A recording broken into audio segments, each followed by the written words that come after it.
What's up, everybody? Welcome back to the Shuttle Drive. I'm here with Andrew Hiltbrand, and in this little episode here, this is going to be a bonus episode. And Andrew, I'm going to try to stump him.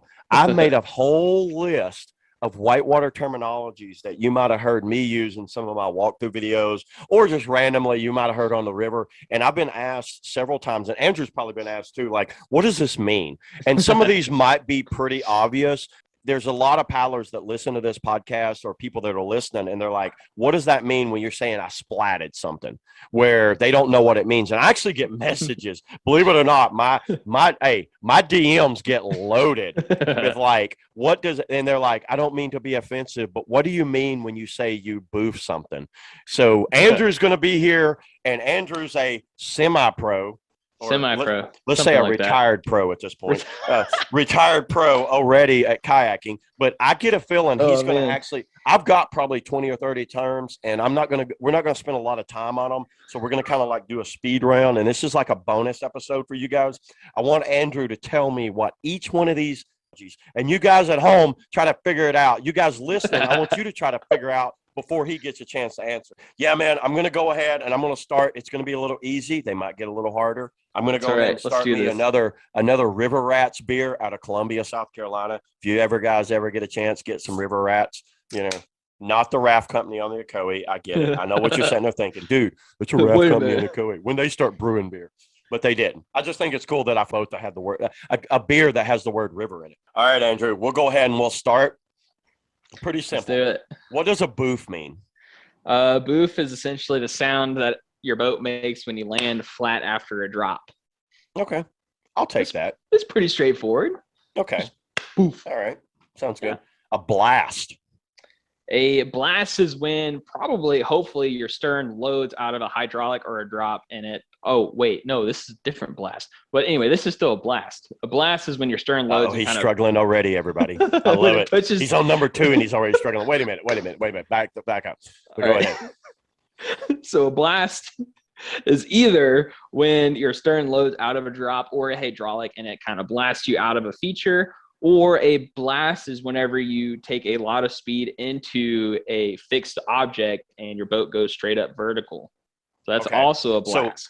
So for all the listeners, he's using his hand movement here like sign language, but it's basically when a kayak gets in a vertical ledge, like a small vert ledge, and gets vertical like straight up, right? That makes sense? Yep. Okay. What's a ferry? A ferry is essentially paddling upstream to get yourself from one side of the river or current to the other side. So that is using the current to your advantage to get from point A to point B facing upstream. Okay. What's a stern squirt? A stern squirt is when you turn downstream from an eddy and load the power and torque from one side of the boat and load the stern to get vertical with your kayak. What's a loop? A loop is when you either get tossed in a loop in a hydraulic or when you purposely go for a loop in a playboat or creek boat if you are wade and you loop the entire kayak in like a 360 motion. Like a front flip, exactly. Basically, he knows. Pirouette. A pirouette could this is a true pirouette. Here we go. So a true pirouette is when you put your boat into a hydraulic or a feature that has a lot of power to put your boat vertical, but it only becomes a pirouette if you turn your boat. Man, this guy's killing it. What's a stomp? A stomp is whenever you go for a boof, like the word we used earlier, and push with your feet down towards the bottom of the drop. So that way you don't take as much of an impact. So you're really pushing the boat down with your knees and feet to bring the bow down. So to have bow contact with the water before the midsection where the seat is. Yep. Like a big boof. Exactly. What is let's move on down. I have some boat terminologies here that I think you would go through pretty damn easy. Ship. What's a cartwheel? A cartwheel is whenever you link your bow and stern ends of your boat in a vertical axis. So your boat has to be on its bow or stern and in a continuous motion in order to be cartwheeling, kind of like if you were to throw a cartwheel on land. There you go. Now this will be a boat terminology to a lot of people. What is rocker in a kayak? So rocker is how much a boat has clearance from the water surface to the, I guess, kind of tip of the highest point of the boat. So it could be either be a bow rocker or stern rocker. So if a boat has a lot of rocker, that means the design of the kayak has a really forward vertical position of clearance. Close enough. He nailed it. What does it mean when I say something's gnarly? Something's gnarly. It could either mean that it is utterly disgusting of a rapid, or gnarly as in that was sick because that was gnarly, or you just got chundered. Yeah, there you chundered go. In a hole. What's an attainment? Attainment is when you go upstream. Doesn't matter. There you go. One term that So what about like gripped? Ooh, gripped is when you're absolutely terrified, but still full sending. Pretty good. You're gripped. For you guys that I'd recently heard this term come from someone that was out in the PNW. Gripped is like, I haven't heard it much here in the Southeast. Grip makes sense that you're holding your paddle like this and you're white knuckled. You're gripped. It makes sense. Kind of like, oh shit moment. What does it mean when you get roosted? When you get roosted, it could either mean that you got launched unintentionally, or if you are launching on purpose. So if you were to go off of a feature and you just absolutely soared off of it, then you got roosted, or you're roosting off of it. That's a fun term. I love getting roosted. I do too. It's fun to get roosted, don't it? I just especially oververt roosted. Isn't that fun when you get roosted? Kind of like how we did at the horse pasture narrows. Yeah. Mm-hmm. So one of my favorite terms. What is beatering? Beatering, it just means you don't have it all together. You're either beatering on land or you're beatering on water. A splat. A splat is when you get your kayak up onto a vertical obstruction and you hold it there. That is a splat. What about Think about putting jangling? Well, a lot of people who are kayakers are janglers because they don't know the concept of time, so they're considered janglers. Like lazy. Jangling keys, I call them fucking lazy. Lazy, sure. Just kind of jangling around. Yeah, that makes sense. Okay. What do you say when pitted? Pitted either means you went deep in a hydraulic or a feature and you're just gone, or you got smacked. Yeah. Things didn't go as planned, but it still worked. This is more of an old term, but what does it mean when it's church? Oh, I haven't heard that term in a while. I haven't either. Church is fuck, bro.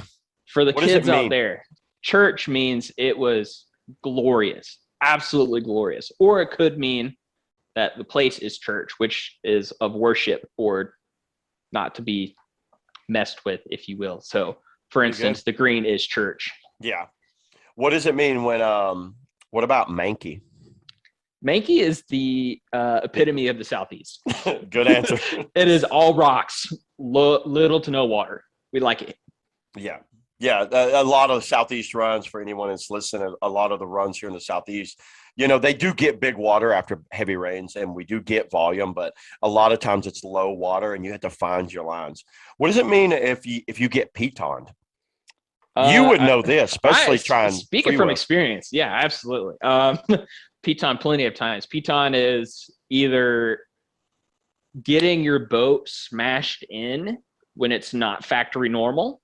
So if you were to take like a baseball bat and smash the bow of it and it creates a little hole or an indentation, that is a piton. And how does it usually happen? The act of pitoning is taking a rock or a hard object into the bow or stern and creating this massive crater in your boat and feeling the effects of it in your kayak. Which it could happen off a drop, or it could happen just running into. So. Yeah, it could happen. I've paddled into things and pitoned my boat, just paddling downstream and like in the boulder garden, doesn't matter, off a waterfall. Pretty good. What's a shuttle bunny? A shuttle bunny is It doesn't have. It could be a male or female, not specifying here. That is true. A shuttle bunny is what? Pretty much a person driver that is unaffiliated with kayaking, usually, or the significant other person's paddling driver, if you will. That usually runs their shuttle. Runs their shuttle, and they might read a book at the takeout while you're paddling, or go for a hike. That's how I see a shuttle bunny. It could be a man or woman. So no, we're not saying that it's women. A bunny. I've seen men that do this too. I have been one. I will claim that I have. I was get one. it. I've run shuttles for people too. I get it. What does it mean when someone's a shit runner? Shit runner means that they run everything. They run anything and everything that's not class 6. Oh, there you go. What does it mean if I got worked? If you got worked, that means you were in a spot that you weren't supposed to be. Or you messed up and you got stuck somewhere and you got a little bit of a beating from the river. What is a club boater? I've heard that term. What does that mean, Andrew? So this is not to be confused with a beater, but a club boater is essentially anyone who paddles within a club and only within a club. They exclusively only go with their club members, is what you're saying. That's right. That's it. You won't ever see them out. You won't see them looking for, hey, anyone want to meet up tomorrow? No, they have pool practice every Wednesday. Yeah, exactly. That's it. And there's nothing wrong with that. No, there's nothing wrong with it. Not at all. No. There's nothing wrong with it. If you're in a club, if you're listening to this and you're in a club, more power to you. I love the clubs. I think they're needed. It helps get people into the sport. I'm a big fan of club boaters.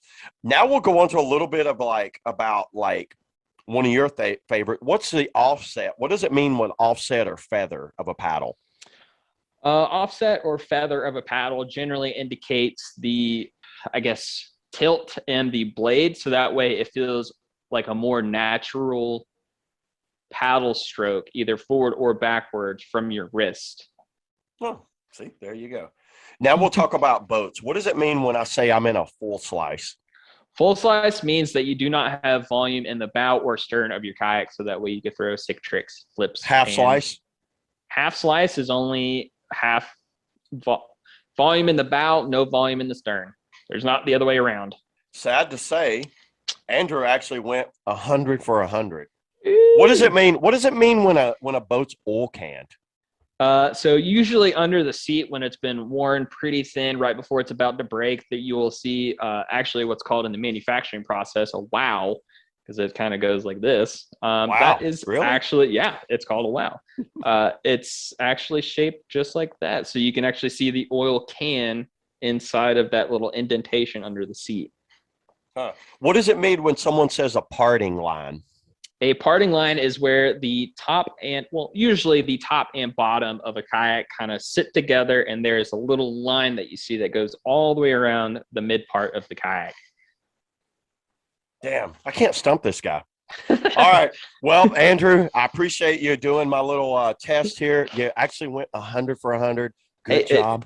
Good job for Andrew. When you work in the industry, you know all about it. Me and him both work in the industry. So the odds of you guys stumping me, you guys leave in the comments if you have terminologies. And I get it. There's some people, like what I found when I was putting this list together, some like groups might have a word that they use, but I tried to use pretty common definitions. Do you have anything for me that I might not have asked you? Ask me something. Do you have anything? Is there anything that you can think of right offhand that you've ever heard? I will say a lot of people don't look at this one, but this is more of like a manufacturing one. What is porosity? Porosity basically porosity on a boat is like a bunch of little roughness that's on the texturing of the boat. So if I rub the side of a boat, a kayak, if I rub the side of a kayak, it'll kind of feel sandpapery.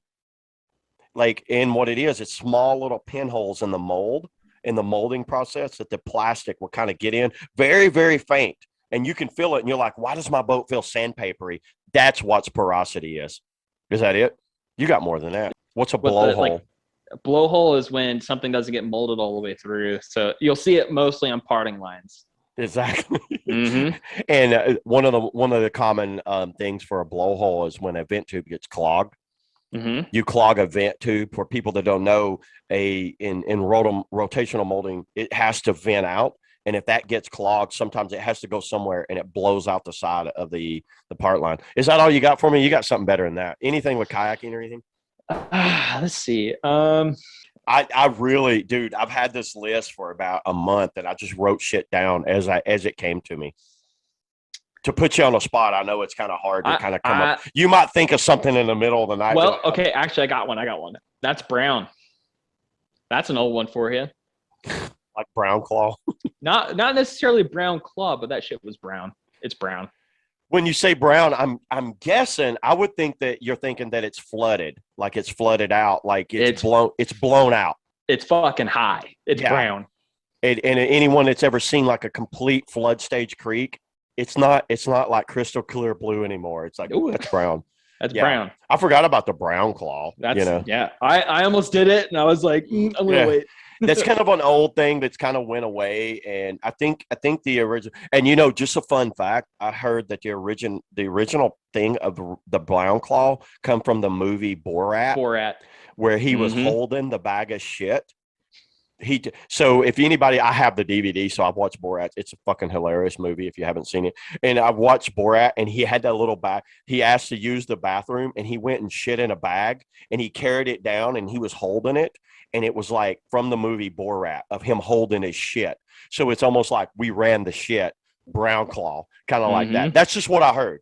Maybe you're right. It is from the movie Borat, and it's from the movie. But I'm wondering if it's that scene. Where else in the movie? Yeah, like where else is he gonna get it? It's literally holding the bag of shit. Yeah, and it's like us running the shit. Yeah. What else? Do you have anything else? Because obviously you have the hull and deck of boat, and I think that's pretty common knowledge what the hull is and what the deck is. The hull's the bottom side. The deck is all the top side. What's an insert? I was about to say, like, if we were going to talk about that, an insert is something that is molded into the kayak. So, like, it could be aluminum, it could be any other type of metal that's molded in that could hold a screw or any other fixture, if you will. So all of your security handles should be inserts. It just adds extra protection to if you do have to clip into it and pull it out of a situation. Anything else you can think of? I was going to say, like, is siphon on that list? Like siphon, rapid terminology, if you will. So like, I didn't go a lot into that, but that's actually not a bad idea. So siphon, because he's quizzing me on this. So siphon, I would think is more like a sieve, like all the water's going down in between two rocks, kind of like this.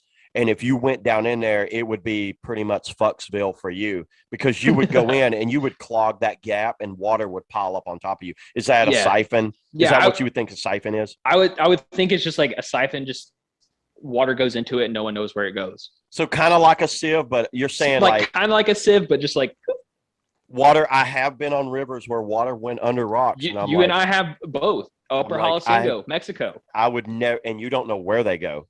River just disappears and then shows up like a quarter mile downstream. That's right. I forgot about that rapid. Mandatory portage. There's a rapid on the Upper Halacingo that's like all the river. If you boofed and you went into that, you don't know where it goes. It really does. The whole river. No one does. They put logs, they put dead animals in it, and they said they can't find it. Pits of hell, probably. That is a siphon. Yeah. So I didn't even think about more river terminology. I couldn't really think of a lot. And is there anything else? If we're going to go off of that, I'd say boulder garden. A boulder garden. Cruising through a boulder garden. So when I'm looking in a river, I would think a boulder garden, or the description for that would be a series of big, huge boulders that we just kind of like, we're not boofing over them. Maybe there's some boofs in there, but it's like we're kind of knifing our way around these, kind of boofing and sliding off of them. And it doesn't have to be manky. It could be big water and still be a boulder garden. Yeah, that's a good one. What else? Anything else? Do you know what a kick rocker is? I had that in my rocker. So a kick rocker, you've got progressive rocker and you've got kick rocker. Progressive rocker, the best way I try to explain that to people, it's shaped like a banana. So it's very smooth transition of your rocker. Kick rocker, a good boat to look at would be like the Party Brab. It's got a smooth out in the center, but the two ends kick up like that. So there's almost a defined line almost where the rocker kicks up. There's an aggressive kick rocker and there's kind of like a soft kick rocker. Is that right? Mm-hmm. Yeah. Yeah. Yeah. Yeah. What about chines? Do you know what a chine is? Paddle and liquid logic boats. I don't know what chines are. There you go. but... Good answer. We'll end it on that. All right, man. Well, that's pretty much it. That's all we got for the bonus episode. Thanks a lot, Andrew. Thanks a lot for going over my little list here. I couldn't stump them. I'm so pissed. You guys leave in the comments below if you can think of something. If you can think of anything, let me know. Come on the video and let me know if you can think of something to stump this guy. All right, man. Thanks a lot. Yeah, man. I'll talk to you later, man. Talk to you later. Bye.